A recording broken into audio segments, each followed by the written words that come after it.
The Wife is First. Volume 3, Gathering Storm. Chapter 70, The Storm Breaks Out Again. When the carriage curtain opened, Song Lingzin walked over first, knelt down and made an elegant salute. "This one respectfully welcome your highness, ah." Before she could finish her words, she was startled by the tiger that suddenly rushed out from within the carriage. She gave a shrill scream. The scream startled Xiao Huang and it roared at her with discontent. Ji Ruoyi stepped forward, picked up the little tiger and stood on the side. "What's the fuss about?" Jing Xiao came out. He had just jumped out of the carriage first when he glanced at the woman standing at the side. He turned around and reached a hand to help the person who was still inside the carriage to come down. Mu Hanjiang wore a wide-sleeved gauze garment over a sapphire blue cotton robe. On his head was a gilt crown inlaid with sapphires which gave him an even more elegant and noble appearance. The faint trace of anxiety which he used to carry seemed to have been washed away by the experiences he had gained in battle.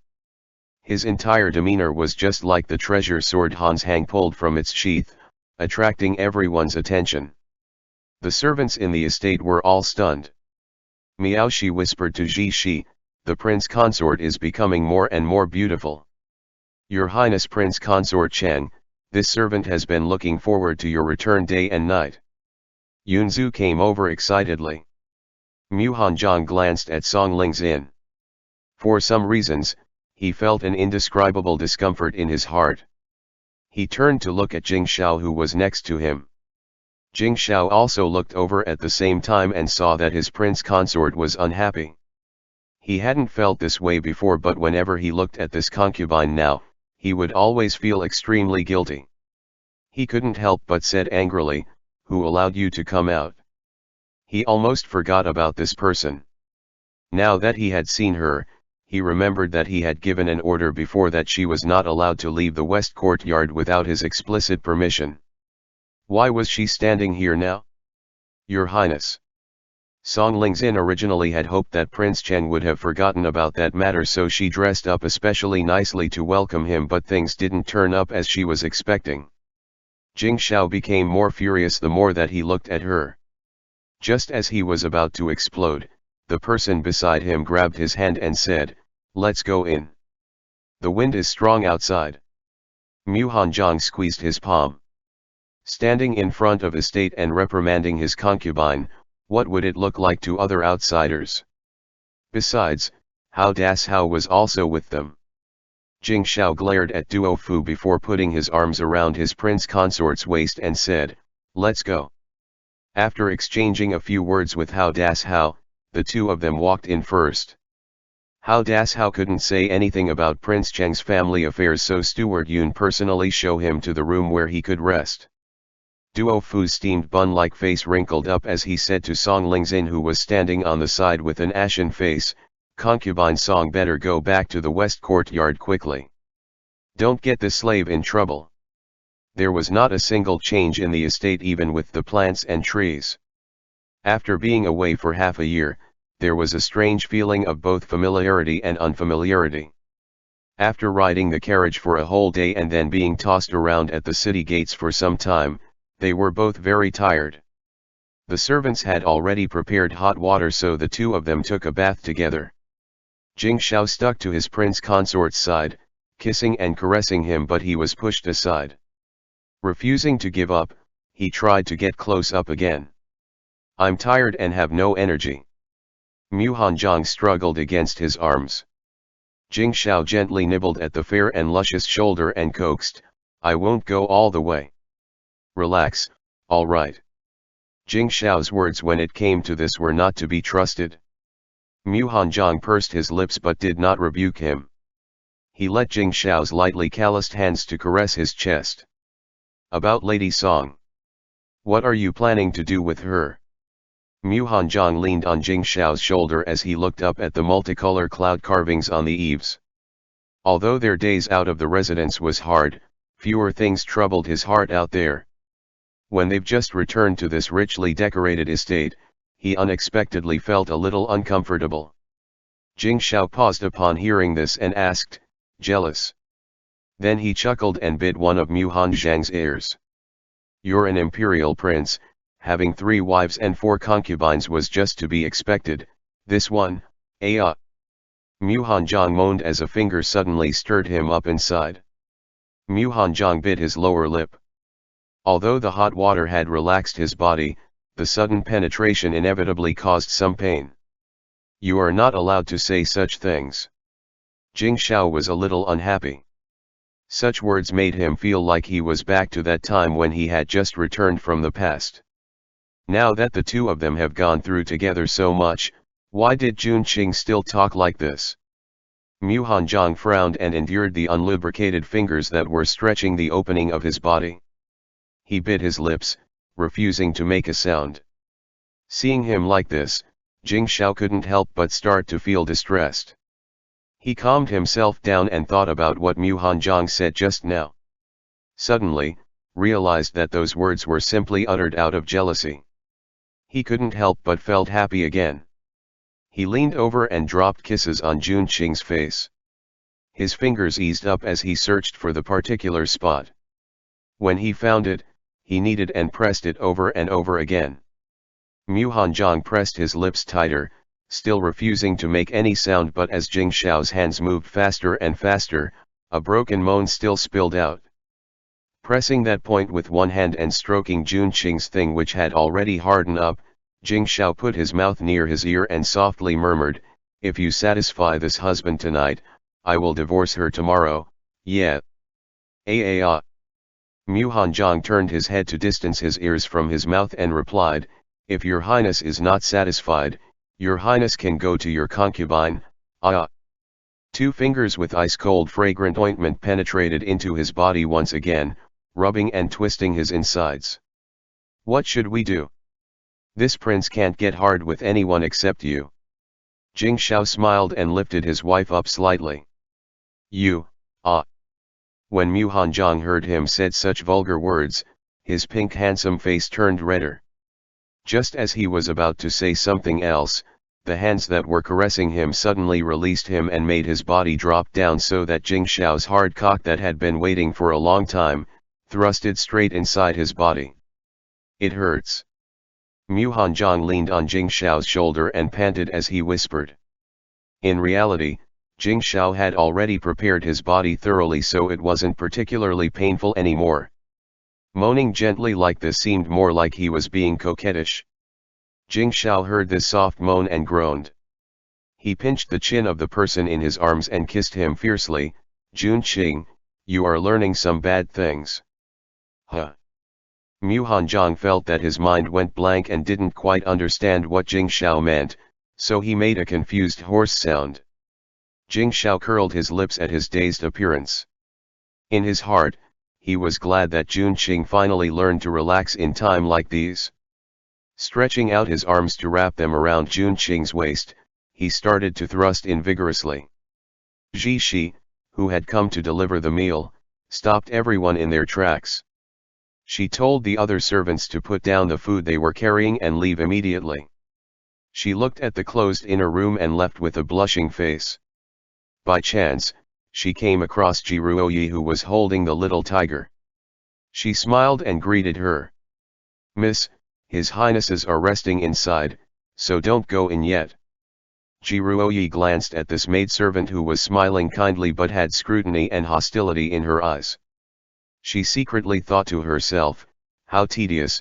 She held Xiao Huang in her arms and said with a chuckle, "Sister, there's no need to be so polite. My name is Ruoyi. This one is a maidservant in the service of Prince Consort Chang. I hope sister can give me some guidance." When Ji Shi heard this, the hostility in her eyes immediately disappeared. She originally thought that this was a beauty that Prince Chang had brought back from the journey, but it turned out to be a servant that the prince consort had taken in. Inside the inner room, Jing Xiao was not aware of this little confrontation between the maidservants. He contentedly kissed the reddened corners of Mu Hanzhang's eyes and carried him out of the bathtub.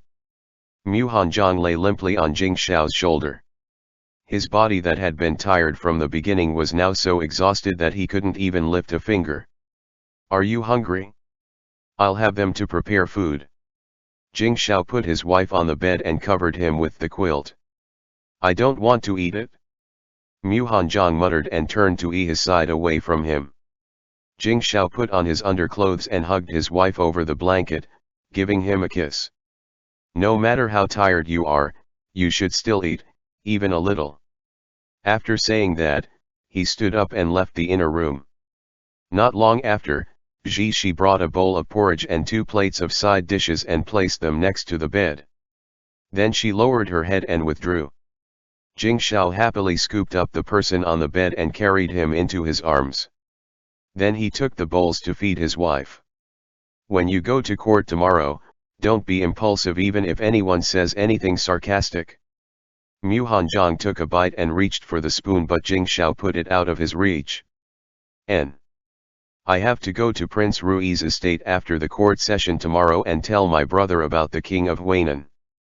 Jing Shao took a bite himself and fed him another spoonful. "Before I go though, I'll first pass by Fenji Palace to visit the Empress." Mu Hanjiang shook his head, not wanting to eat any more. "Then I'll go to the Marquis of Beiwei's residence tomorrow." After returning from a long trip, etiquette dictated that one had to visit one's parents first. Moreover, he hadn't heard from his birth mother in a long while and it was making him rather uneasy. Jing Shao ate the rest of the food by himself and responded vaguely. The next day, Jing Shao put on the moon-white imperial uniform and stood on the Golden Palace Hall once again. Emperor Hongzheng was very happy that Jing Shao had taken care of the 2 vassals' kings like a whirlwind this time. It was rare not to see him with a stern face. He praised Jing Shao generously in front of all the court officials. "It's all thanks to Imperial Father's keen foresight."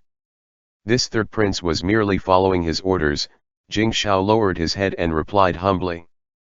Moreover, he wanted to push the highest honor from these battles to Hao Das Hao, the general whom he came across with by chance.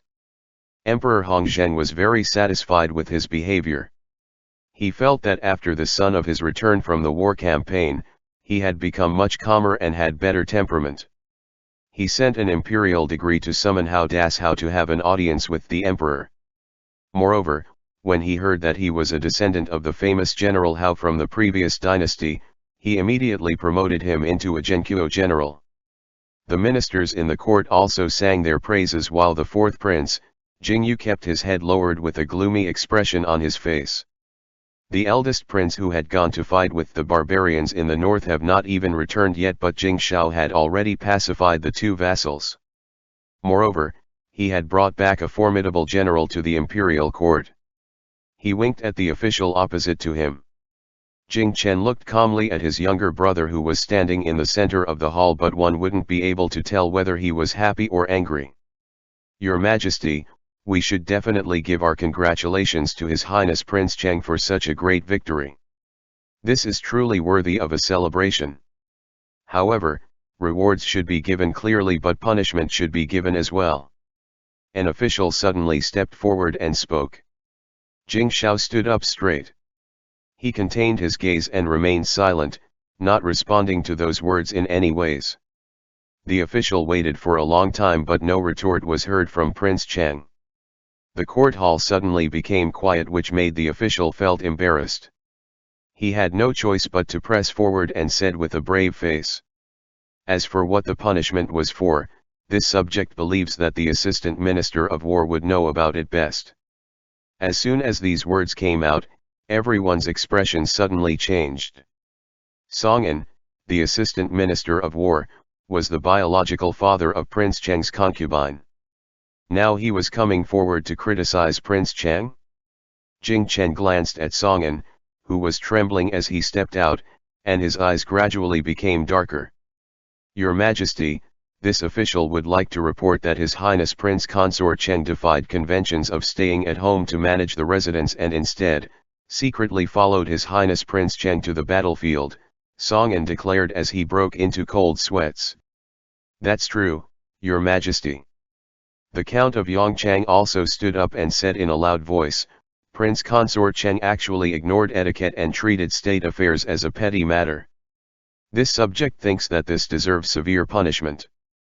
Otherwise, with Prince Cheng setting an example, all other officers and soldiers would also want to bring their wives and children along on campaigns. How unbecoming would things be? End chapter. The Wife is First.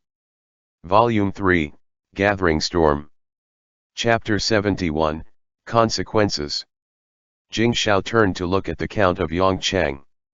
When he heard the word severe punishment, murderous intent emerged in his eyes. These despicable people couldn't find fault with him, so they were targeting Jun Qing instead. Emperor Hongzheng suppressed his smile as he watched Jing Shao's reaction, but he didn't say anything. Prince Consort Cheng didn't go with the army for personal reasons. Jing Shao recalled his wife's reminder last night and suppressed his anger. Princess Consort Cheng is very intelligent and capable. He joined the army to serve as a military advisor. What a joke. The Count of Yongchang was confident that he was in the right and sneered, there were so many intelligent and capable people in the empire. Why did your highness choose the pretty Prince Consort Cheng to be the military advisor, ha? The malice in his voice was obvious, implying that Jing Shao did it for lascivious reasons while thoroughly insulting Mu Hanzhong at the same time. Jing Shao clenched his fists and his knuckles cracked loudly. When he heard those words, he could no longer hold himself back and threw a punch on the old face of the Count of Yongchang as he said, "You should keep your mouth clean for this prince." The Count of Yongchang was caught off guard and was knocked down by Prince Cheng's punch. Jing Shao. Upon seeing this, Jing Chen hurriedly stepped forward to pull Jing Shao away. The Duke of Mao immediately came over to help the Count of Yongchang up while the whole court descended into chaos. Silence. Emperor Hongzheng rubbed his forehead and shouted coldly, "Your Majesty." The courtiers immediately knelt down, and the two brothers standing in the center naturally knelt down as well. However, Jing Shao was obviously still very angry. It was as if once he was given permission to stand up, he would give the Count of Yongchang another vicious kick. Emperor Hongzheng reprimanded everyone a couple more times before he had Jing Chen pull Jing Shao back to stand properly in his original position. Only then did he permit everyone else to stand up. However, his rebuke was solely about how chaotic the court hall had become and did not even mention how Prince Cheng hit the Count of Yongchang. Everyone understood then that the emperor was supporting Prince Cheng, so they all shut their mouths and did not dare say anything more. Jing Chen gave his younger brother a gentle push and a look that said, "Hurry up and pretend to be pitiful." Jing Shao understood and fell to his knees on the steps of the emperor's throne with a plop. "Imperial father, this third son does not want any reward for pacifying the two vassals.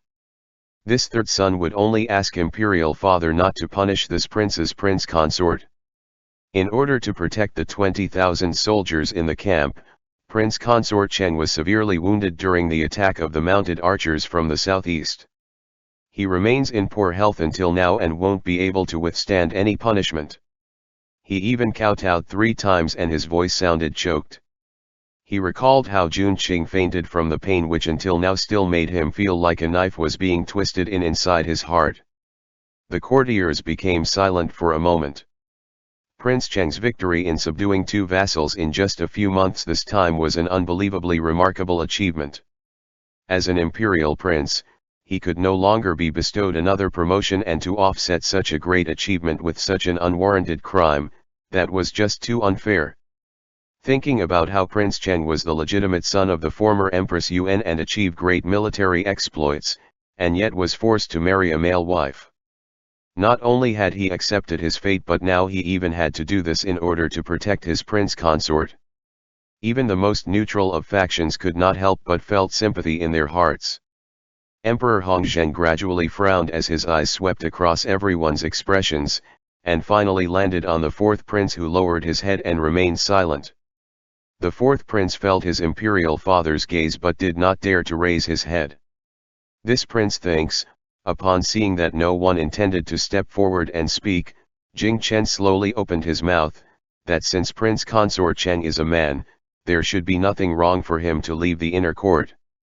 "Your Majesty," this humble official heard that in subduing the 2 vassals, Prince Consort Cheng had played an extremely important role as the military advisor to accomplish this. Minister Sun of the Ministry of War stepped forward to speak, following Jing Chen's lead to lend his support. The post-war transcripts from the commander of the three armies had been sent to the capital, and all of them only have the highest praises for the military advisor. Your Majesty, this Hao Das Hao is a rough man and doesn't understand these court rules and etiquette. However, if it wasn't for the military advisor's clever plans and guidance, this general would not have been able to break through the tiger's teeth, Crane's Beak Pass. In the same way, it would have been impossible for General Zhao to break through Shengjing Pass in just a few days without the military advisor's instructions. Hao Das Hao couldn't help but immediately spoke out to give his testimony.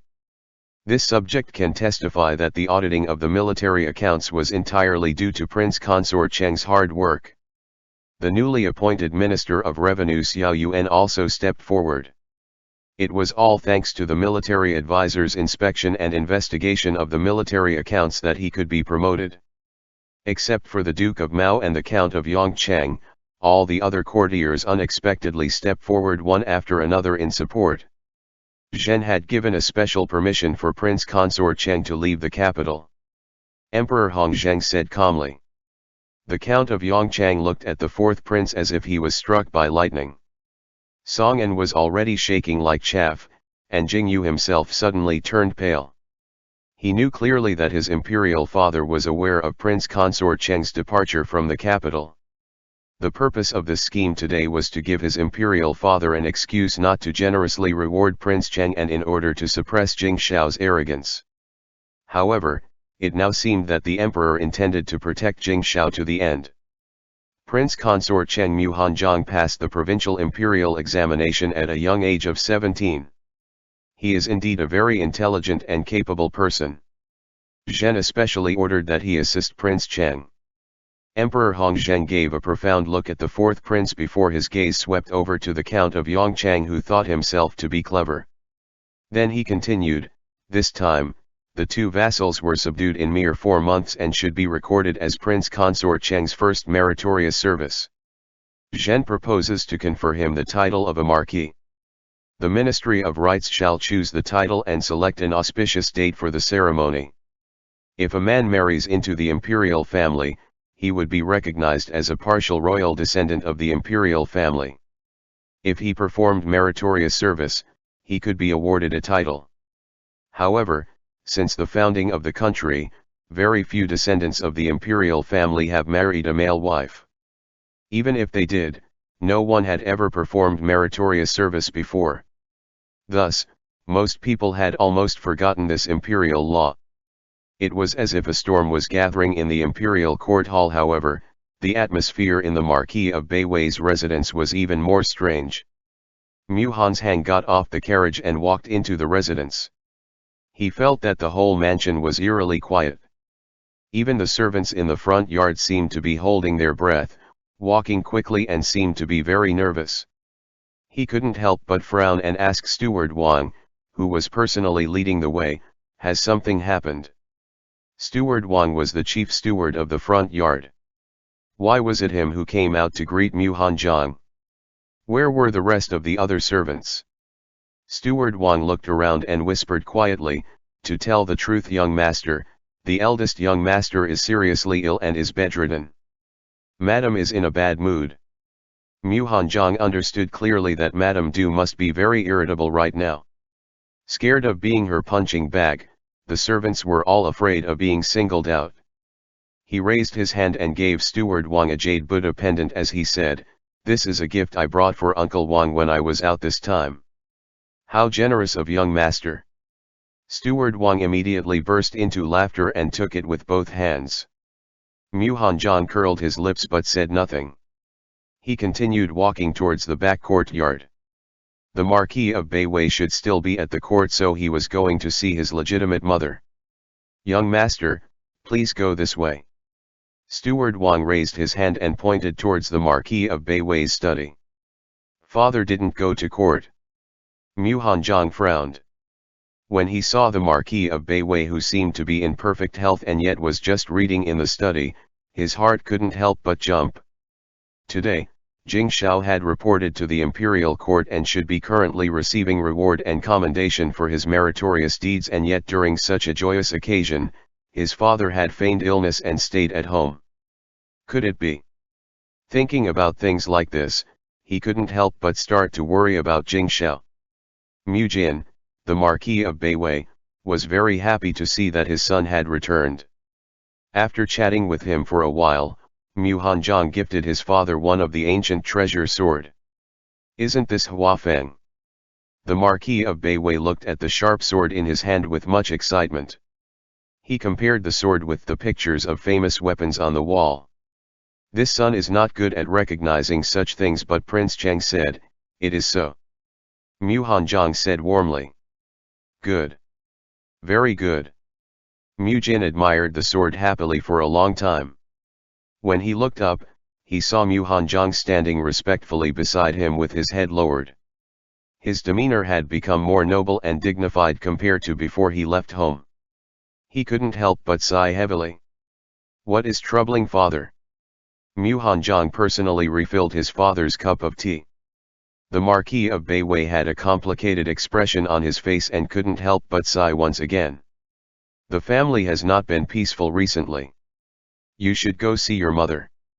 Then come over here and have a drink with me at noon." Mu Hanjiang agreed.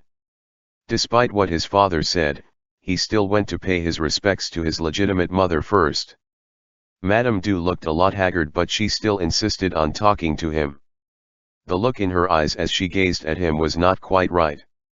Her eyes were full of wariness and held bitter resentment. Not wanting to stay longer in his legitimate mother's courtyard, Mu Hanjiang said a few words, put down some gifts and went to his birth mother's courtyard. Lady Qiu was now moved into a side room and had two maidservants, Yan Kui and Qiu Lan. They were all very happy to see that the second young master came to visit. "Where's my mother?" Mu Hanjiang frowned, and the worry in his heart couldn't help but become more and more intense. "The secondary consort is feeling a little uncomfortable," Qiu Lan said. Upon seeing Mu Hanjiang's expression turned grave, she quickly added, "It's nothing serious. Young master, go in and take a look." In winter, the doors and windows of the house are closed, and the copper stove was burning with coals, making the room very warm. There was a warm-colored curtain hanging on the bed. Lady Qiu was leaning on the bedside, embroidering a purse. Her mature but still charming face, reflected in the candle light, was serene and beautiful. When Mu Hanjiang saw his mother like this, his heart gradually settled. "Mother." Lady Qiu looked up and saw her son, who had already walked to the bed. She couldn't help but be startled and then smiled in surprise. "Hanjiang, you're back. Come here and let me take a look at you." He sat down next to the bed and held his mother's hand. The hand was warm and soft, glowing with health. Mu Hanjiang was relieved. "Why are you feeling uncomfortable? Have you seen an imperial doctor?" When someone from the Marquis family was sick, they could invite an imperial physician to take a look. However, there were very few doctors in the imperial palace, making them very busy all the time. Therefore, if it weren't an emergency, an imperial doctor couldn't be summoned right away. Lady Qiu obviously became uneasy when she heard this and muttered, "I already did. It's nothing serious." "Mom." Seeing her hesitation, Mu Hanjiang couldn't help but become nervous again. "What's going on?"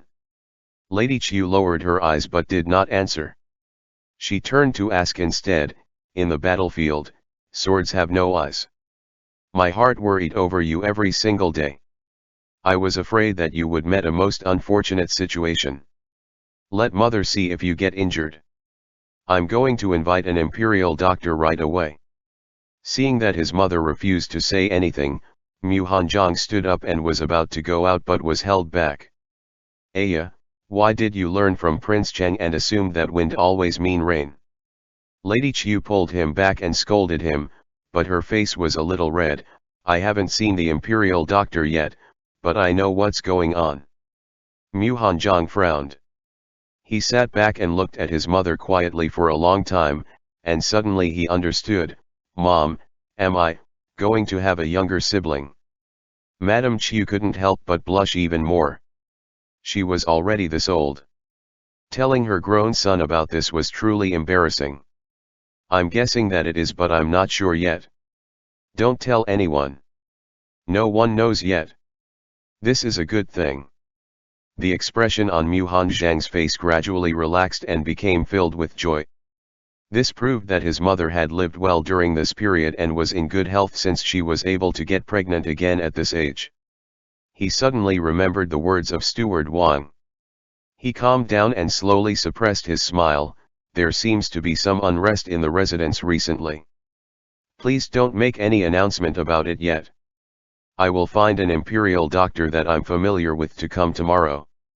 When Lady Qiu heard this, her face couldn't help but turn solemn as she whispered silently, "That's precisely what I'm worried about, which was why I won't dare to ask an imperial doctor to come." End chapter. The Wife is First. Volume 3, Gathering Storm. Chapter 72, News. The heir is fine before. How come he suddenly got seriously ill? Mu Hanzhang tucked the quilt around his mother on the bed. Lady Qiu looked around and whispered, "On the 7th day of the 12th lunar month, the prince went out to drink with Huafeng and Yang Wen, but somehow they fell into an icy river." Mu Hanzhang frowned when he heard this. The 7th day of the 12th lunar month was exactly the 39th day, the coldest day of the year. He fell into a river on such a day, they would definitely suffer more than a chill. But why would these three grown men go into the river in such a cold day? The third madam cried until she fainted. Huafeng's feet were frostbitten and is now beyond recovery. Yang Wen is still bedridden. No one knows what exactly the heir's conditions is. An imperial physician had come to see him, but the first wife is keeping everything quiet. While Lady Qi spoke like this, there was a hint of delight on her face.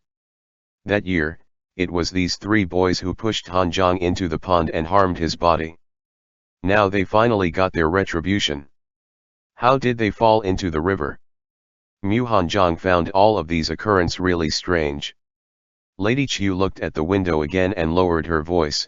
"I heard that they offended some experts from the Jianghu who had beaten them and have them thrown into the icy waters. They splashed around in the water for a long time before they were finally being fished out." As soon as he heard the story, Mu Hanzhang felt that something was wrong. When he heard Jing Xiao talked about the people from the Jianghu, they didn't sound that arrogant unless they didn't know that he was the heir of the Marquis of Beiwei. Have the culprits been arrested? No, Lady Qiu shook her head. They said that they were going to drink, but in reality, they were going to a brothel with questionable reputation without the knowledge of their family. They didn't bring any servants with them, so they had no idea who was it that beat them up. The three of them were infamous for being hedonistic sons of rich parents and was known to often offend people. There was really no way to know who actually did it. Asterisk asterisk asterisk. When the court was dismissed, Jing Xiao ignored all the court officials who was trying to give him their congratulations. He said goodbye to his elder brother and went to Fenji Palace. It just so happened that the fourth prince was also going in that direction. Jing Xiao curled his lips and called out, "Is fourth younger brother also going to pay respects to imperial mother?" Jing Yu paused and took a deep breath. He turned around with a smile and saluted. "Third imperial brother, your prince consort will be bestowed the title of a marquis. This younger brother still haven't given his congratulations yet." "Tisk, what's there to congratulate?" Jing Xiao said with a fake smile. "Once a male wife receives a title, they can't be divorced anymore. Moreover, the husband won't be allowed to take in concubines anymore." "Is that so?" This younger brother is not clear on these laws and regulations. The fourth prince smiled awkwardly. He originally thought that if Prince Consort Cheng became a marquis, it would be a threat to him, but that didn't seem to be the case. Song An had thoroughly offended Jing Xiao today.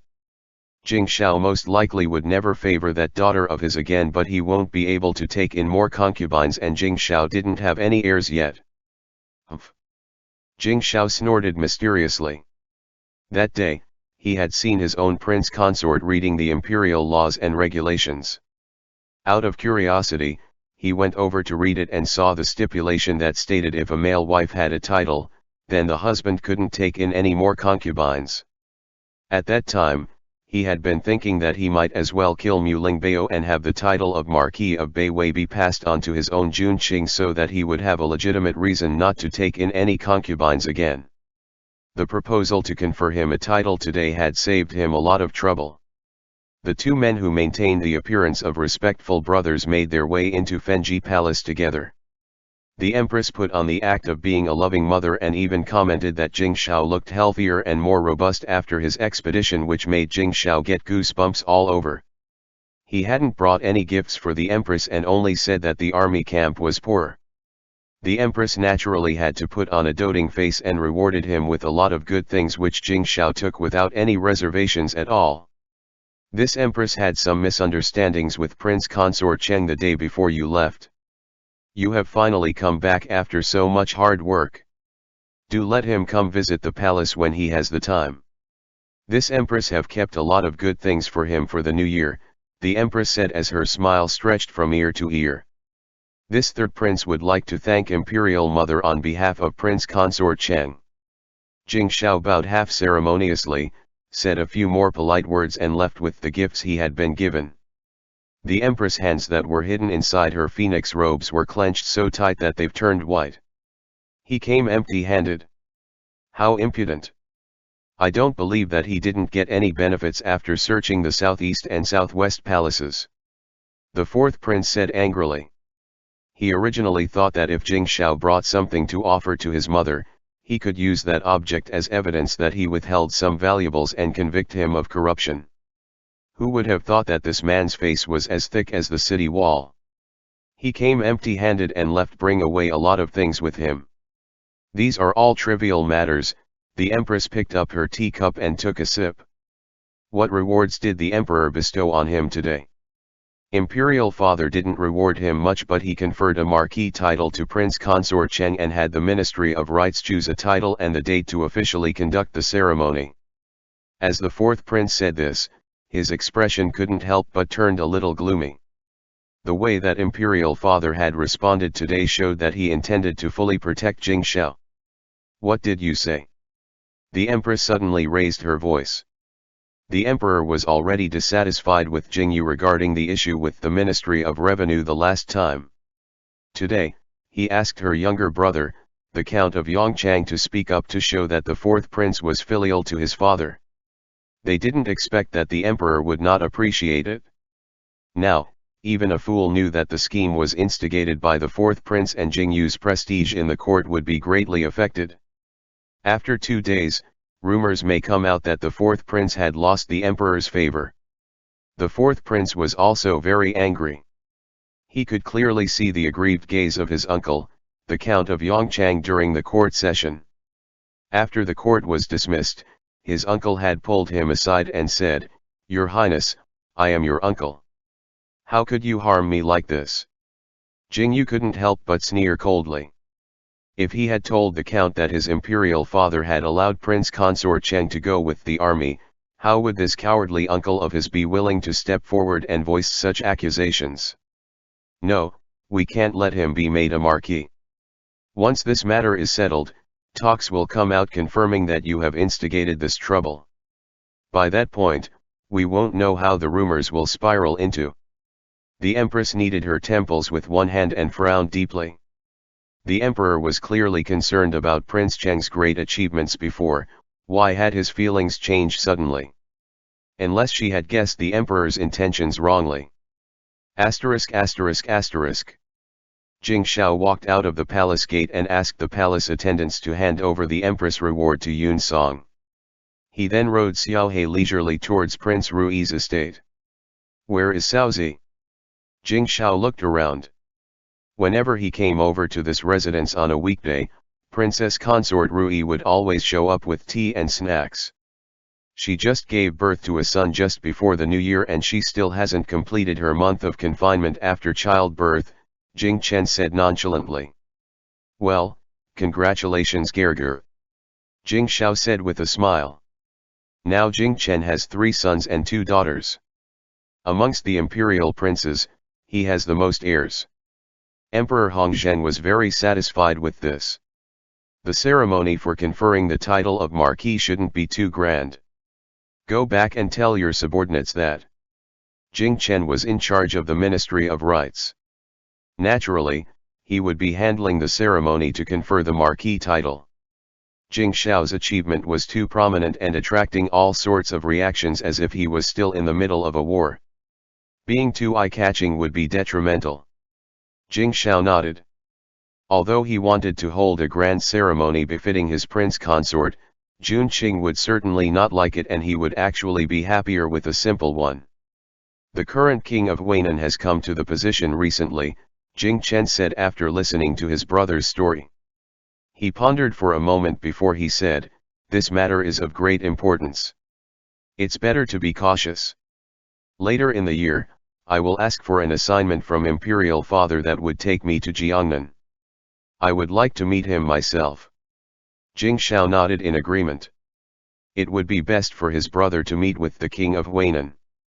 Ji Huaiqing might not believe his words alone, but if Ye Qian went to negotiate, his status as the future emperor would naturally make him more reliable. The 2 brothers talked until lunchtime. Only then did Jing Shao realize that his elder brother did not go to the Ministry of Rites today. With so many officials in the Ministry of Rites, I don't have to do everything myself. Jing Qian took a sip of tea slowly. He had guessed that Jing Shao would come to see him today, so he made the arrangements the day before. Right up until they were sitting down at the dining table, Jing Shao was still surprised that his conscientious elder brother could skip work. He couldn't stop thinking about telling his prince consort the good news that he would be conferred the title of Marquis, so after lunch, Jing Shao bade his elder brother goodbye and rode Xiao He straight to the Marquis of Beiwei residence. ******. Mu Hanzhong watched his father drink 1 cup of wine after another and couldn't help but frown. "What worries father?" Mu Jin swallowed the wine in the cup and glanced at his second son beside him. He sighed again, and continued to drink 1 cup after another. End chapter.